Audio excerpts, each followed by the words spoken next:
ഷാർജയിൽ റെസിഡൻഷ്യൽ ടവറിന് തീപിടിച്ചു. നിരവധി കുടുംബങ്ങളെ കെട്ടിടത്തിൽ നിന്നും ഒഴിപ്പിച്ചു. ഷാർജയിലെ ജമാൽ അബ്ദുൽ നാസിർ സ്ട്രീറ്റിലുള്ള കെട്ടിടത്തിലെ 11ാം നിലയിലാണ് അപകടമുണ്ടായത്. സിവിൽ ഡിഫൻസ്, ആംബുലൻസ്, പോലീസ് ടീമുകൾ സ്ഥലത്തെത്തിയാണ് തീ നിയന്ത്രണ വിധേയമാക്കിയത്.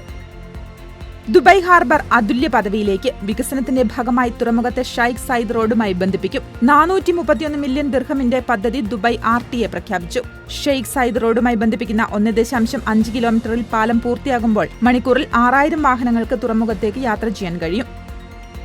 വിമാന ടിക്കറ്റുകൾക്ക് 10% ഇളവ് പ്രഖ്യാപിച്ച് Qatar airways. Economy, business class ബുക്കിംഗുകൾക്കാണ് 10% വരെ കിഴിവുകൾ പ്രഖ്യാപിച്ചത്. സ്കൈട്രാക്സിന്റെ 2024 ലോകത്തിലെ ഏറ്റവും മികച്ച എയർലൈനെ തെരഞ്ഞെടുത്തതിന് യാത്രക്കാരോടുള്ള നന്ദി സൂചകമായിട്ടായിരുന്നു പ്രഖ്യാപനം.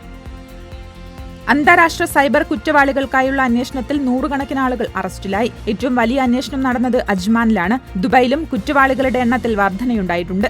നഗരത്തിലെ ഗ്രാൻഡ് മാളുകളിലും സൈബർ കുറ്റകൃത്യങ്ങൾക്കായി ഉപയോഗിക്കുന്ന നിരവധി റെസിഡൻഷ്യൽ ടവറുകളിലും പ്രത്യേക സേന റെയ്ഡ് നടത്തിയിരുന്നു. UAE-യിൽ ഇന്ധനവില മാറ്റത്തിന് പിന്നാലെ ടാക്സി ചാർജ് പുതുക്കി നിശ്ചയിച്ച് അജ്മാൻ. ഗതാഗത വകുപ്പിന്റെ അറിയിപ്പ് പ്രകാരം ഓരോ കിലോമീറ്ററിനും 1.82 ദിർഹമാണ് പുതുക്കിയ ടാക്സി നിരക്ക്. ജീവനക്കാർക്ക് ശമ്പളം, വിദ്യാഭ്യാസ അലവൻസ്, ദൈർഘ്യമുള്ള ലീവുകൾ എന്നിവ വർദ്ധിപ്പിച്ച് ദുബായ് എമിറേറ്റ്സ്. ഗ്രൂപ്പ് ജീവനക്കാർക്ക് ശമ്പളത്തിന്റെ 20 ആഴ്ച മൂല്യമുള്ള ബോണസ് നൽകിയതിന് പിന്നാലെയാണ് പുതിയ പ്രഖ്യാപനം.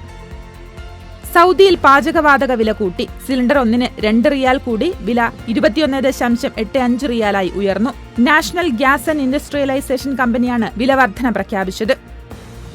സൗദിയിൽ ദേശീയ ആരോഗ്യ സർവേ ആരംഭിച്ചു. 15 വയസ്സും അതിൽ കൂടുതലും പ്രായമുള്ളവരെയും നേരിൽ സന്ദർശിച്ചാണ് സർവേ നടത്തുന്നത്. തൊഴിലാളികൾ ഉൾപ്പെടെയുള്ളവരുടെ ആരോഗ്യനില, ആരോഗ്യ സംരക്ഷണ ആവശ്യങ്ങൾ, ആരോഗ്യ പെരുമാറ്റങ്ങൾ എന്നിവയെക്കുറിച്ചുള്ള ചോദ്യങ്ങളാണ് സർവേയിൽ ഉൾപ്പെടുത്തുന്നത്.